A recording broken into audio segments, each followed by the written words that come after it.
Hello. So this is the second part of the 7174 lecture. And I didn't really, you guys missed out on the agenda. This is the agenda. We're going to go through confidence intervals for proportions today. This one is due after spring break, the Tuesday after spring break. So Tuesday, March 31st is that first Connect Math due. And then the Thursday, April 2nd, after spring break, Connect Math 7.3 is going to be due. So I think where we left off was here, talking about data from simple random sample and using that to estimate a population proportion P. Again, the population proportion will either be called P or P naught. They're used interchangeably. Sometimes they call it P, sometimes they call it P naught. But here we're talking about the margin of error. The margin of error is something we call E. So the margin of error is E.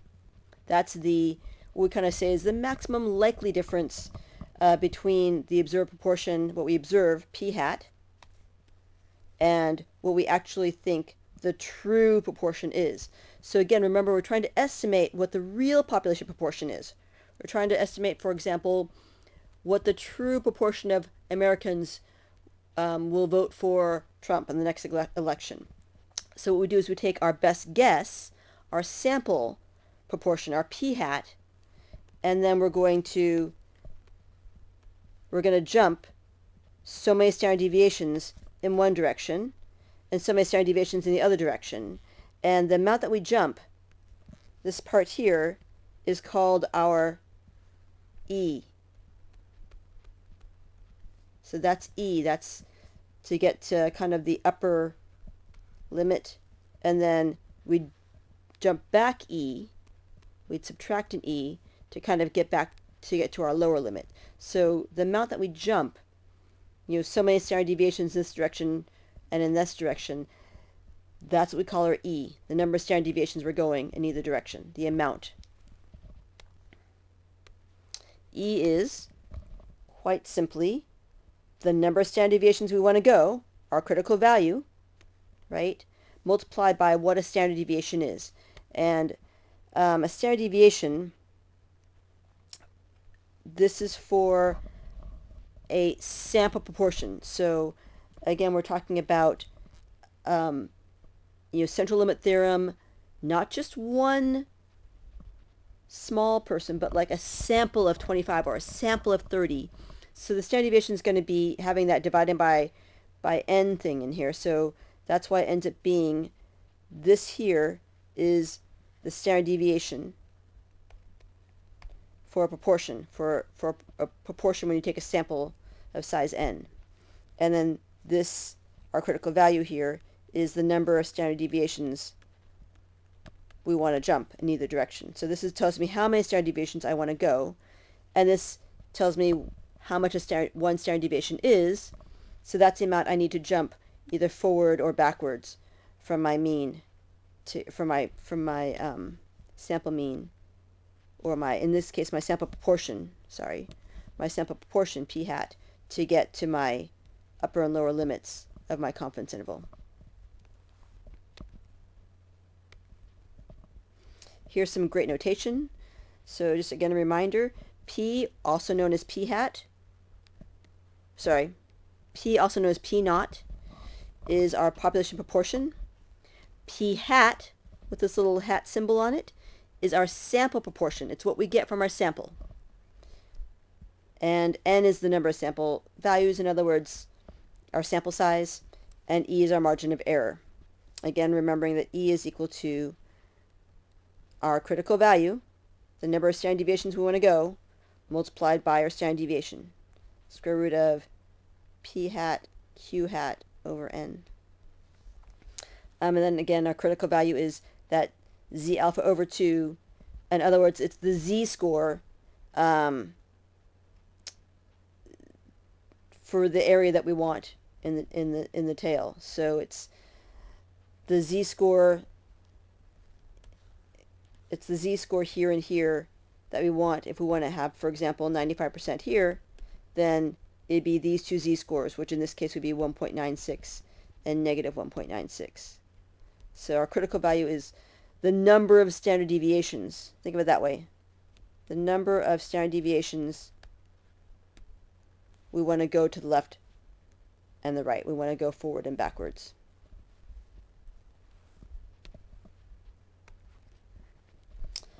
Couple things that we need to note.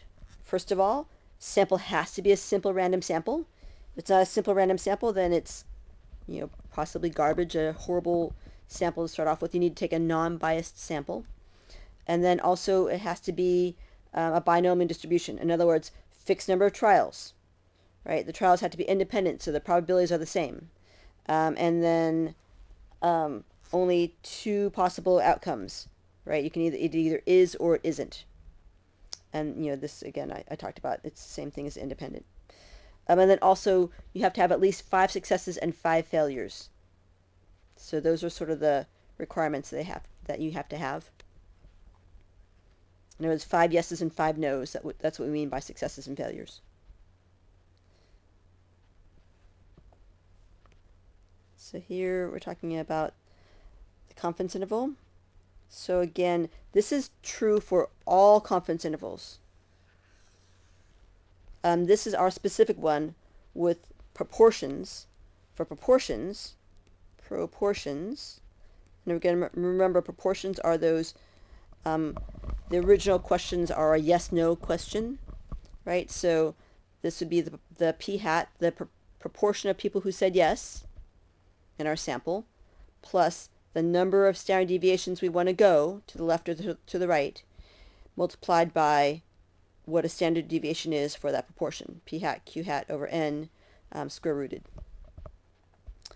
This is our statistic, right? Remember, statistics are from samples, so it's what we got from our sample that we're trying to guess from, and then we're going to take that and we're going to subtract and add our error. In other words, we're going to subtract or add the number of standard deviations we want to go in to the right and to the left. So here's our p-hat. We're going to add the error to get to our upper level, and we're going to subtract the error to get to our lower level. And so these two things will be our lower level and upper level of kind of what we think our confidence interval will be. And again, here's the error up here. It's our critical value, the number of standard deviations we want to go, multiplied by what a standard deviation is.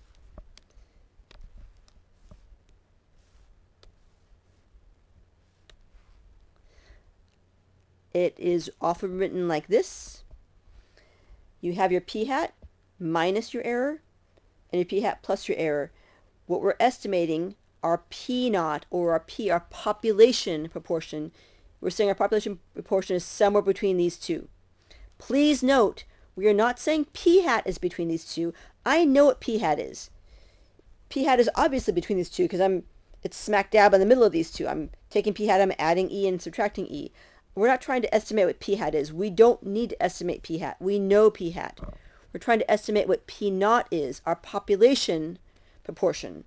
It's what we don't know. You know, it's the true proportion of people who would vote for Trump. That's what we're trying to estimate from our sample, from our sample p-hat. So this in here is p-hat or this inside here is p-naught or just plain p. Do not put p-hat in there. That'll cause big trouble. And again, just a reminder of what the definition of our error is. Here's an example. Back in 2016, Clinton, the polls had Clinton 4 points above Trump, if you just looked at just the two of them. So you figure a p-hat of 52%, and it had an error of 1.5%. So here, the true proportion should be 52 plus 1.5% and 52 minus 1.5%. Clinton should still have won. Remember, what I'm trying to guess at is not what we know from the sample, but what we think will happen. What are we trying to guess at? We're trying to guess at the real proportion of people who will vote for Clinton. That ended up not being accurate because it wasn't a perfect sample, right? My p hat wasn't a good sample. It wasn't a complete sample. It didn't include a lot of people who who ended up voting for Trump. Kind of the whole segment of the population, not a whole segment, but a small segment of the population who doesn't answer polls. They weren't included in these, so that threw it off just a little bit, enough to make a difference. Okay, so again, remember, this is the true proportion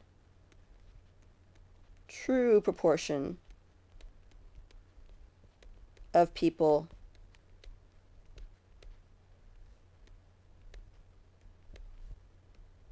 who will vote Clinton. That's what they're trying to estimate, unsuccessfully, but that's what they're trying to say. They're saying, well, we think it's going to be somewhere between this range, and that'll be the number of people that vote for Clinton. They're not trying to estimate p hat. They know p hat, it's 52%. They're trying to estimate what the whole country will do, p naught or p. These are some alternative ways of writing it. You can also write it, don't write it like this is just your shorthand, but you can write it like this, or a lot of people will write it like this, which is the first one they get, the lower limit, comma, the upper limit. So in the last example, it would be 50.5%, comma, 53.5% in parentheses. Or you could put 0.505, this is kind of more common, comma, 0.535. That's kind of what people usually write, is something more like that, without the percents, just the decimals. Round off rule. Yes. So, round the confidence interval limits for p to 3 sig figs. Three significant digits. So how many significant figures are there here? How many significant digits? Sig figs. Again, remember, you go to the first non-zero, that'd be this guy, and you count 1, 2, 3, 4, 5. There are 5 of them. If you have trouble, think about writing it in scientific notation. So if you were doing this in scientific notation, you'd go, okay, this is 2.1036 times 10 to the something, right? Negative 3, it looks like. But this part here, that tells you your sig figs. 1, 2, 3, 4, 5. Right? Because we'd ignore these leading zeros. So why don't you guys round this one to 3 sig figs and round this one to 4 sig figs. So go ahead and do that. Pause this video at this point to do that, and start up again when you have those done. Okay, so you should be back. The 3 sig figs, if I go 3 sig figs, this is the first one, second one, third one. I'm going to look right here and decide if I should round up or down. This is not 5 or more, so I'm going to round down to 210. So it'll look like that, 0.00210. This one's important because that is a sig fig. It says that it's 0 in this spot. It's not like a 1 or a 2 or a 3 in this spot. It's 0 in that spot. And over here, 4 sig figs. Again, the first non-zero. 1, 2, 3, 4.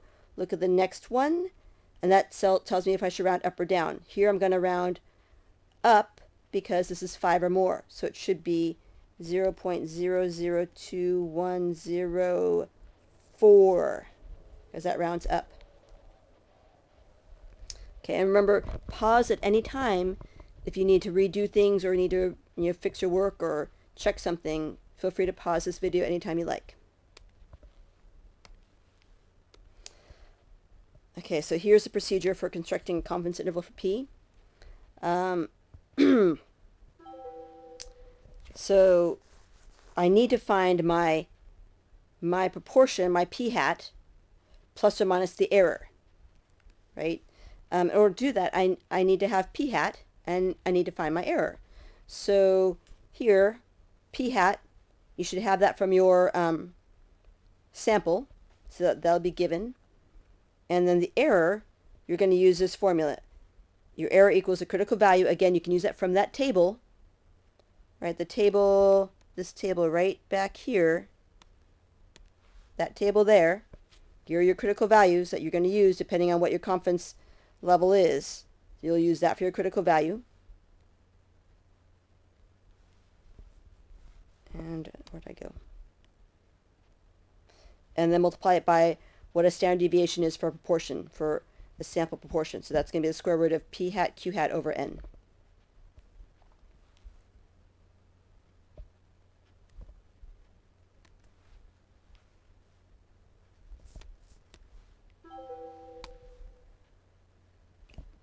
Okay, so let's go and do an example that might make things clearer. So here we have a poll of 1,007 randomly selected adults showed that 85% know what Twitter is. So here we have n is 1,007. My p hat is 85% of them know what Twitter is, so that's my p hat, 0.85. Find the margin of error that corresponds to a 95% confidence interval. So again, my error is equal to my critical value times my p hat q hat over n, and it's 95%. So I got to look back to my critical value for that, and my critical value, if I look at that table, is 1.96. And then my square root, my p hat is 0.85. If my p hat is 0.85, then my q hat has to be 85% success, 15% failure. So multiply by 0.15, divide it over n. N is 1,007. So if we kind of calculate that out, we will magically get 0.0220545. Okay, so then next, they wanted us to figure out the confidence interval estimate of the population proportion P. So again, it's going to be p hat plus and minus e. I know my p hat. My p hat is 85%, 0.85.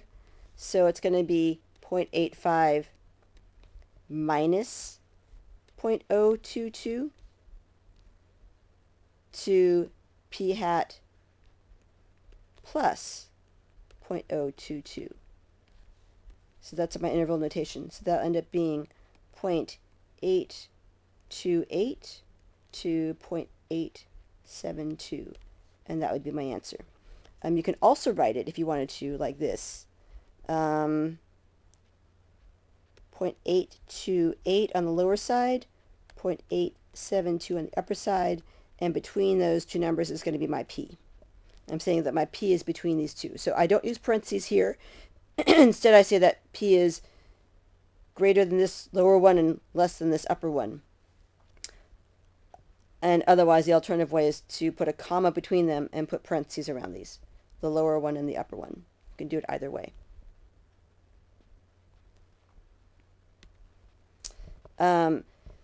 C was based upon the confidence interval obtained in part B. Oh, right. Does it appear that, so the question was, can we say that more than 75% of adults know what Twitter is? I don't know. Let's take a look. More than 75%. Well, my range is from 0.828 to 0.872. So it looks like it's totally above 75%. At least 82.8% will know what Twitter is. So yeah, we can totally say that it does appear that more than 75% know what Twitter is, because my interval is entirely above 75%. That's my range that I think P is going to be in, which is entirely more than 75%. And the last question was, assuming you're a newspaper writer, write a brief statement that accurately describes the results and includes all the relevant information. So if you're going to report on this sort of study, what might you say? And here's an example of what someone might say. 85% of U.S. adults know what Twitter is. That's based upon a research poll of 1,007 randomly selected adults. And then they talk about the error, right? 95% confidence level with only a 2.2 error. In other words, 2.2% in either direction. So they'll say something like that.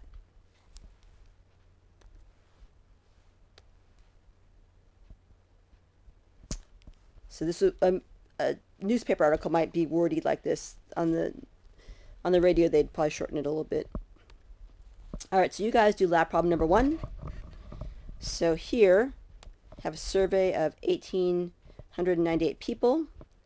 Found that 75% of adults say that dandelions were the toughest weeds to control. Find the 95% confidence level of the true proportion. So I want you guys to do this. Find my n, figure out what the p-hat is. In other words, your sample proportion, what you got from your survey, and then figure out what your confidence level is. In other words, 95%, 90%, 98%. I'll give you a hint, it's written there. And then from these, from your p-hat, figure out what your q-hat is. And then from your confidence level, figure out what your critical value is. Your critical value is that z-score in that table. So find those things, pause this now, and find those 3 things from here, and then figure out what these 2 things are after that. So go ahead and do that. Pause now and find those.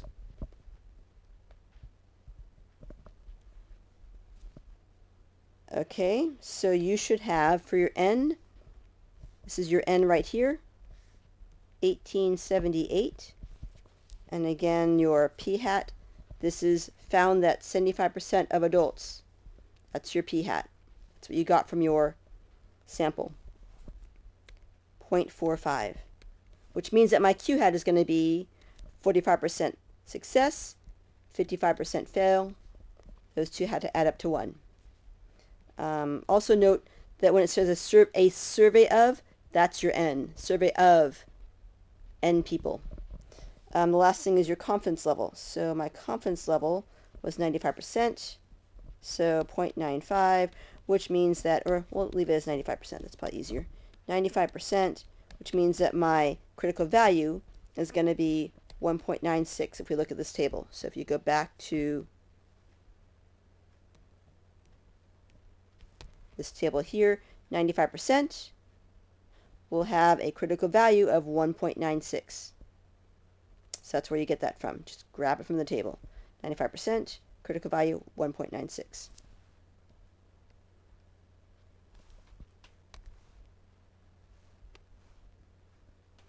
Okay. Next, find your E. So you should figure out what E is. You know what your p-hat is. You need to find E. So E equals, and again, it's your critical value times your p-hat, q-hat over n. You have all those pieces, so why don't you guys go ahead and find that. Pause this right now and find those.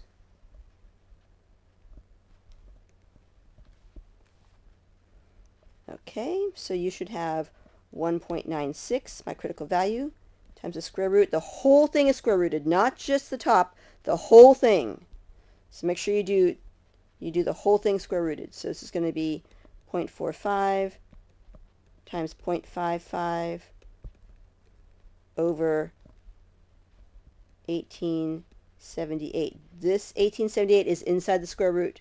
So find the inside first. So when you're calculating this, do the inside first. 0.45 times 0.55 divided by 1898. So I'll do that first. Square root of, find this inside part first. So I'm going to do that. I'm going to do 0.45 times 0.55 divided by 1898 to get, ooh, very small number. It's got this, it's weird, it's got this 1.304 e negative 4. So what that means is I put 4 zeros, and then I write in the numbers 1304, and the decimal place goes after the first 0. On your calculator, you can leave it just as the e negative 4, but then just square root it. And the easiest way to do that is to hit the little caret up. I think I showed you guys this once before, but the little raise it to the power, the little raising power, it looks like this. So you just do that and raise it to the 0.5 power. Raise to the 0.5 power, and that will give you the answer that you want there. Other people, they do something where they do like second square root, second answer, and that also works. But this ends up being 0.0114, and then I'm going to multiply that times 1 point. Ooh, I just changed this. Uh-oh. That's a 6, 1.96 times 1.96, which is why you should always show your work on an exam so that you still get credit even if you mess up a number when you write it. So that's going to give me an error of 0.02238. So if I round, that's going to round to a 4. All right, and then the last thing I'm going to do is you need to find your actual confidence interval. So you're going to do your whole p hat plus and minus your e. So first find your p hat minus e, and then find your p hat plus e. So pause and do that.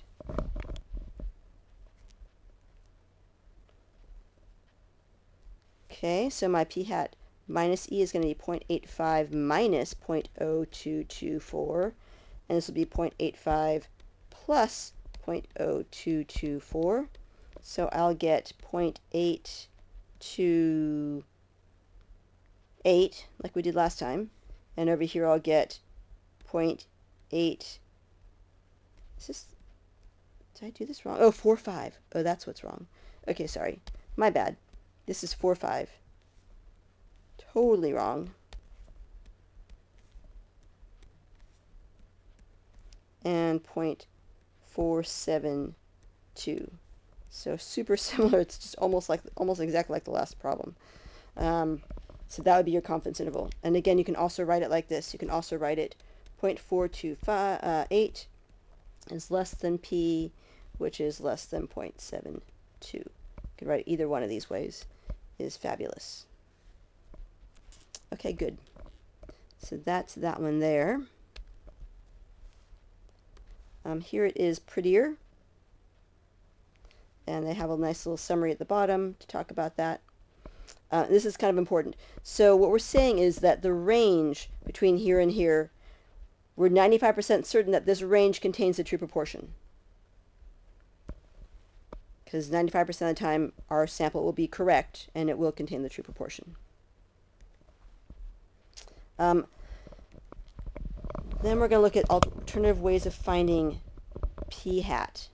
So sometimes, usually, very often, we'll just give you p hat. Like in the last problem, it said, 85% of adults this, or 75% of dandelions were yellow, or whatever it is.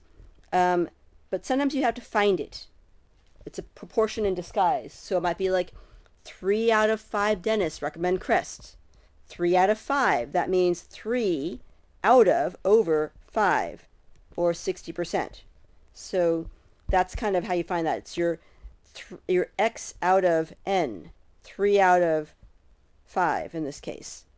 So that's kind of another way of finding that one is your number of successes over n, that's your p hat, and then q hat would be 1 minus that.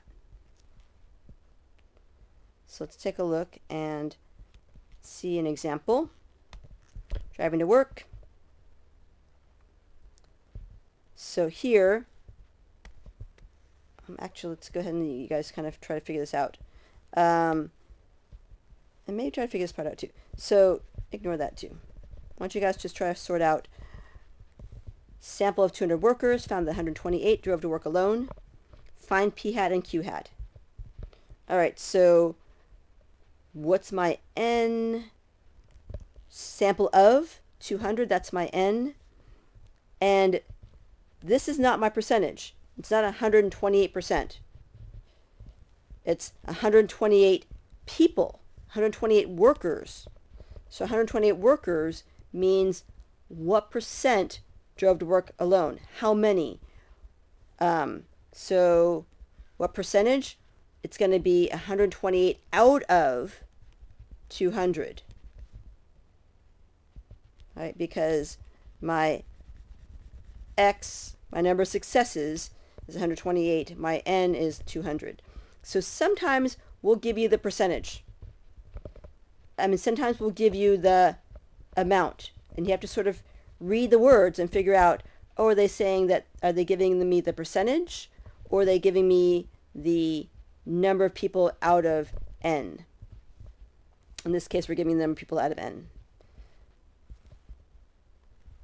So that would be 64%, right? Because it would be 120, oh, sorry. Yep, it'd be 120 out of 200, 64%. And then your Q hat would be 1 minus that. 64%, 1 minus 64% is 36%. Or 100% minus 64% is 36%. 1 minus 0.64 is 0.36. You can think of it that way. So you guys do lab problem number 2. Sally Mae did a survey of 1,404 respondents, found that 323 students paid for the education with student loans.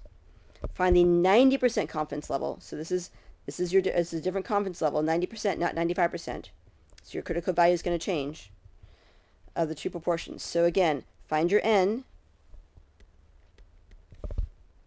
find your P hat, sorry, and your Q hat, P hat, and Q hat from that, and then find your confidence level, and from that you can figure out what your critical value is. I know that it looks similar as B and C, but this is your percentage, and this is the critical value from the table using this percentage. So find these three things, and then use those to find your Q hat and your critical value. So take a minute to determine those, pause this, and find those. Okay, so my N, survey of 1404. Found that 323 students, 323 out of 1404. So that's my P. It's going to be 323 out of 1404, which if I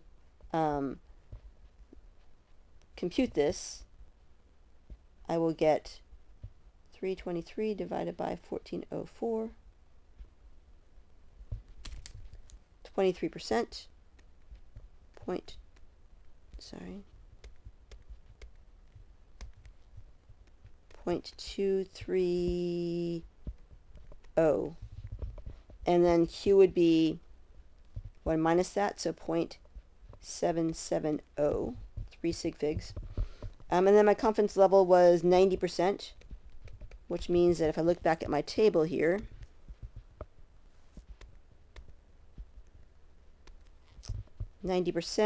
confidence critical value is 1.645. So 1.645 is my critical value.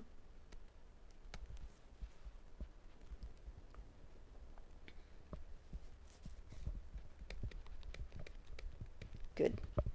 Then next, what we want to do is we want to figure out what our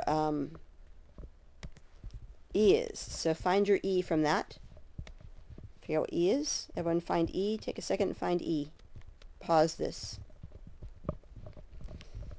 Okay, so again, my E is my critical value times my square root of PQ over N.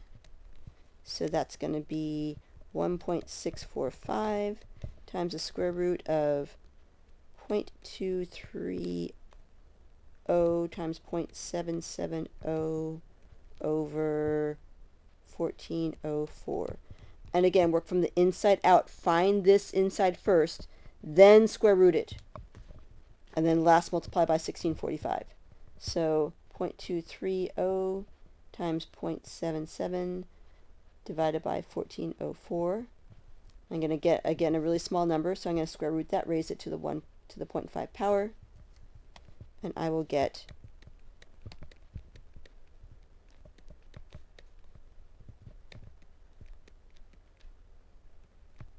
so do this and square root it, and then you get this. And then multiply that by 0.1645, and you should get 0.01848. I'm going to give myself lots of decimals because I don't know how things are going to go here. All right, and then last we need to figure out what our confidence level is. So again, that's going to be your p hat plus or minus your e, so everybody find that. All right, so you guys got p hat minus e, which is 0.230 minus 0.01848. This gets a little tricky. And then p hat minus e, plus e, sorry, 0.230 plus 0.18048. And you can always round at the end. If you're not sure, just give yourself lots of decimal places and round at the end, because it does get tricky with the decimal places. So this becomes 0.21152. This becomes 0.24848. Which, if we're going to 3 sig figs, becomes 0.212 when we round, because 5 or more you round up, and this becomes 0.248 because with the 4 you round down. So that would be our confidence interval there.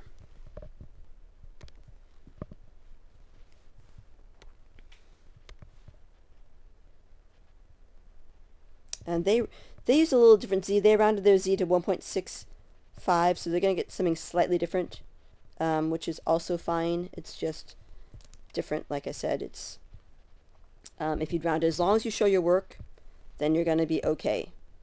It's totally fine. Just show your work along the way.